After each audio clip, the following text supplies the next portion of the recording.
Hello everyone, welcome to another Hearthstone Mercenaries free-to-play guide. Today we're going to be looking at Heroic Razorgore. You can see my party there is Corellia, Samuro, Zarella, Cornelius, Rakara, and Gramash. Now these don't, I wouldn't say these have optimal treasures, but they're good enough to kill it. The mainly important equipment I'm using is Rakara has the Rally equipment, Samuro has the Burning Blade, and Zarella has the Blinding Light equipment. Nothing else really matters, and I'll get into what's important. The first thing you want to do as well is, you can see, I'll show you my treasures here. I have Ivern and Corellia, which does play a part. Windfear and Samuro, very important. Commanding Shout and Gramash, which is also good, not needed but good. And Zarella has Staff of Jordan, and so does Rakara have a Commanding Shout. Those aren't optimal, and I'll get into what's better after this, and show you a more consistent strat after.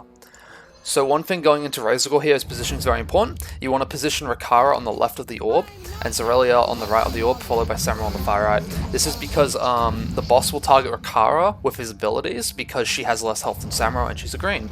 And the eggs sometimes hit the orb. You want to, the orb sometimes hit the orb. You want to send Rakara into an egg to just hit it so it doesn't spawn on turn 2. And we're just going to make Zarella and Samuro go into Razorgore. Just start stacking a bit of damage early, get some damage in.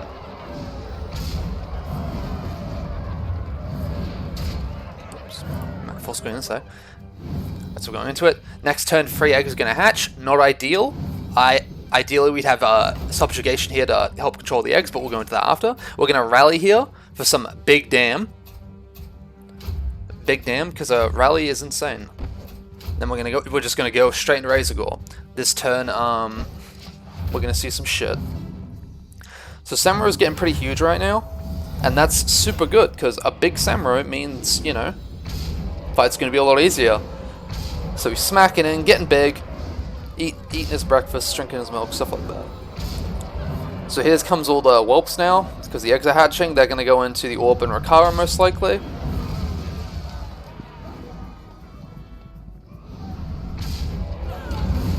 Yep. Rakara is basically just there for turn 1 and turn 2. If she and Zarella are expected to die there, so don't worry about that. Corellia comes in, so does Garrosh. So the Whelplings have 7 speed on their attacks, so you can get a commanding shout off every single time, which is really good. So you taunt with Cariel there, just so the Whelps don't hit Samuro, because we really don't want Samuro to take unnecessary damage. I'm also planning my move here. Some of these moves are going to take a while because I want to make sure they're optimal. I'm going to mirror image into Razorgore here, because if Samuro hits him with double strike, he's going to do 122 damage, I believe. I think, or 123, one of the two. But he's going to kill himself, because the boss is going to hit Samuro with his abilities now, because Samuro is the only green on the field. So we want to protect Samuro at all costs, and Razorgore should die next turn as long as Samuro doesn't die.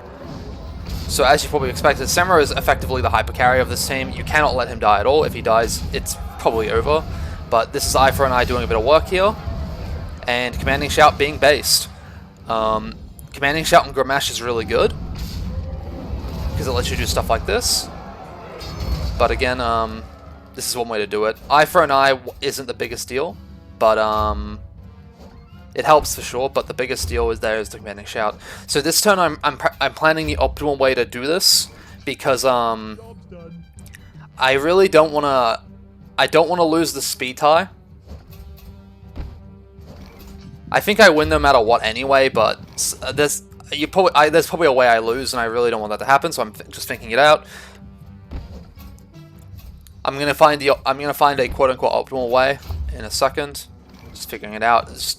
Yeah, but eventually what I'm going to do is I'm going to Whirling Blade on Samuro. I'm going to slam the boss, excuse me, and attack with Cariel into one of the ads. Again, the ads have 7 speed, so you can attack with Cariel every single time, because her attack is 6 speed.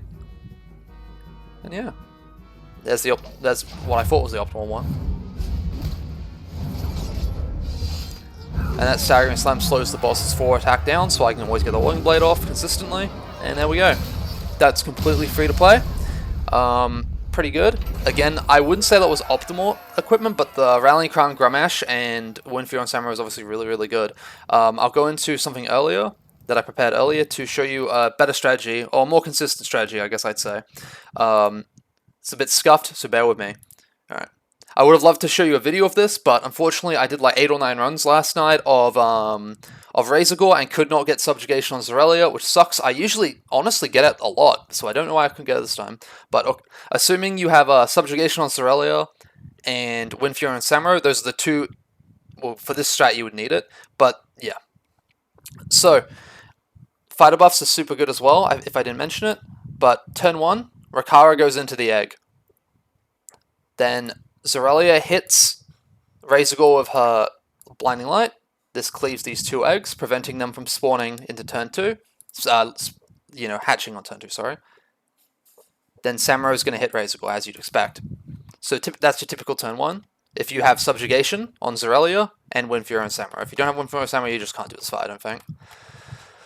Then turn 2, Rakara is going to rally. Zorelia is going to cleave this egg with her Blinding Light. This prevents the far right egg from hatching and still enables Samurai. So you've got to, if you do this, you've now got to turn you've now got to turn 3, and I don't think any eggs should be hatching. Maybe the one on the far left, if my math's wrong. I don't think so. No, you should be fine. So as long as you do this, your no eggs will be hatched on turn 3, and then you can just kill Razorgore. It's pretty good if you have subjugation Zorelia, because then you can just play it out however you want. But that's how I did it the first time. I thought I was recording, but I wasn't. A very common trend. But if you do this strat when you do it, it'll be a lot easier. For this strat, you just need subjugation on Zorelia and Windfury and Samurai. Probably the best choices you can get are Rakara with some sort of Orc buff, either at the start of the game or passive. Samurai needs Windfury. Preferably not from fighter buffs, preferably from an equipment, because if you have Windfury on fighter buffs, Rakara will kill the egg turn 1, which is still, you can still do that. Like, if you have Windfury on all your dudes, and Rakara on fighters, and Rakara kills one of the eggs turn 1, it's not ideal, but it's better than letting egg hatch. Razorgore gains, like, I think it's 15 attack, but so, like, kind of deal. Yeah, so fighter buff's super good. Again, if you get the fighter buff, that gives you increased speed. That'll make it so Samurai can't be enabled by Zorelia, so you just retire the run. It's not worth it. But fighter buffs definitely help. At least one fighter buff. If you get HP, that's great. If you get attack, that's fine. Ideally, the one you want is HP, I think. I think that's kind of common, though. I'm not sure. I got it a lot, so. And then for Zorelia, obviously, you want subjugation. Yeah, and then for Gramash, an Orc buff if you want, or just the commanding shout as you saw in the before. It's pretty good. Karelia, you can get Eye for an Eye. You can get Divine Shield when attacked. You can get any buffs really defensively. Same for Cornelius. Just get defensive things on them. It's whatever really.